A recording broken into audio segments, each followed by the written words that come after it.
برایانی خۆم عەزیزەکانم هەمووتان ئەوە بزانن گۆڕستان شوێنێکی ترسناکە، شوێنێکی زۆر خەتەرە. پێغەمبەری خۆشەویست صلی الله عليه وسلم لە کاتێکا کە جەنازەیەکیان ئەنا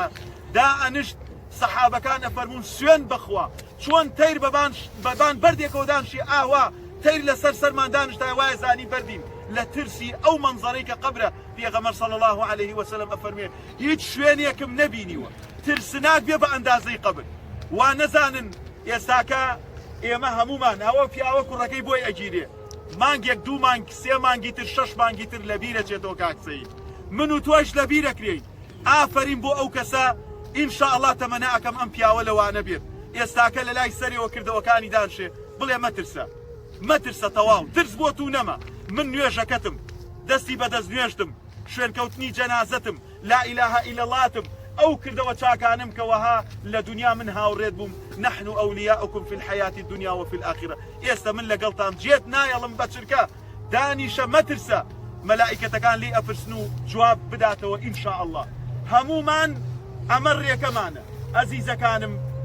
مردن بەسە خۆی ئامۆژگاریمان بکە حەزیش ناکەم درێژی بکەمەوە بەڵام بەڕاستی شوێنێکی زۆر ترسناکە. پێغەمبەر عليه الصلاة والسلام ئەفەرمێ لو تعلمون ما أعلم أوي كمن أيزانم إيوه بتان زانيايا لضحكتم قليلا ولبكيتم كثيرا. زور بكمي في أكنيتن وزورش أقريان بو أو روشيك تشاوريتان أكا روشيك تشاوري هر كس يقلم قبر سانا أكا في غنبران هميان ألين نفسي جامنو تو أبي خومان حاضر كين بو أو روشا دڵنیاش دانەکەم هیچ کەسێکیش ناباتەوە إلا من كسبت في إيمانها خيرا کە ئەڵێ من ئیماندارم ئیمانەکەی بە پێی قورئان و سونەت بوو بێ نەوەکو بەوەی کە خۆی ویستوێتی و خۆی ئێوێ. عەزیزەکانم پێغەمبەران عليه الصلاة والسلام بقومكانيان أفرمون يا قوم إنما هذه الحياة الدنيا متاع وإن الآخرة هي دار القرار. تو بسيري أو بلاغة بك أم جيانا متاع كاتية أي قوم كان من أي أو خلقانيك وها بانگە واستانەکەین بۆ لای خوا پێغەمبەران وا فەرمون عليه الصلاة والسلام سلامی خوایان لەسەر بێ یەک لە دوایەکە هاتوون بۆ قەومەکانیان يا قوم إنما هذه الحياة الدنيا متاع ئەم ژیانە کاتیە ئیتر تۆ خەریک هەر شتێکی بۆ خۆت خەریکی بە خەریکی ڕێگەی مزگەوتی خەریکی حەج و عەمرەکردنی خەریکی فێرکردنی مسڵمانانی کە فێری دینەکەی خۆیان بن سیلەی ڕەحمەگەیەنی مزگەوت دروستەکەی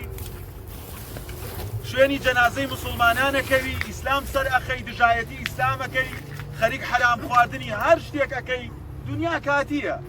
وإن الآخرة هي دار القرار. لە قیامەتە ئاخیرەت شوێنی مانەوەیە شوێنی قەرار وەرگرتنە شوێنی چەسپاویە يثبت الله الذين آمنوا بالقول الثابت في الحياة الدنيا. برایانی خۆم خوای گەورە و کەسەی کە لەسەر تەوحید بێ کە لەسەر لا إله إلا الله بێ کە ئیش بۆ ئەم ڕۆژە بکا والله خوا سەباتی پێ بەخشێ خوای پەروەردگار تەمەنی بەخێر کۆتایی پێهێنێ. عەزیزەکانم گەنجە بەڕێزەکان من هەر ئەوە ناڵێم خوای گەورە فەرمێ لە قورئانە یا ئەیوهە الناس یعنی مسلمان و کافری خەڵکی دەوڵەمەند و فەقیری خەڵکی دەسەڵاتدار و بێدەسەڵاتی خەڵکی أنتم الفقراء إلى الله هموتان فقيرن بۆ لای خوا تو خوا هەیە لەم پیاوە فەقیرتر لەم شەوەیە ئەگەر دەوڵەمەند بوو بێ ئەگەر پارەدار بوو بێ ئەگەر کوڕ و کچی هەبوو بێ ئەگەر خۆشترین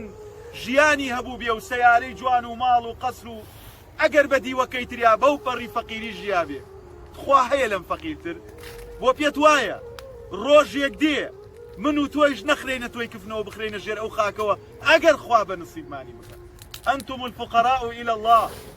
ئەم پیاوە چەند کەسم بینیوە هەر لەسەرم گۆڕستانە بغض النظر خەڵکێک هاتووە لەبەر سیلەی ڕەحم خەڵکێک هاتووە ڕەنگە بڵێ پێم عەیبە نەچم بەڵام خەڵکم بینیوە ئەهلی دین و ئەهلی خێر شایەتی خێری بۆ ئەم پیاوە داوە ئەهلی مزگەوت ئەهلی جومعە و جەماعەت و توێتی پیاوێکی ڕووخۆش پیاوێکی ئەهلی خێر ئەوەت بۆ ئەمێنێتەوە کورە فریای خۆتکەوە عەزیزەکەم هەمومان فەقیرین بۆ لای ئەو خوای کە بۆ لای ئەگەڕێینەوە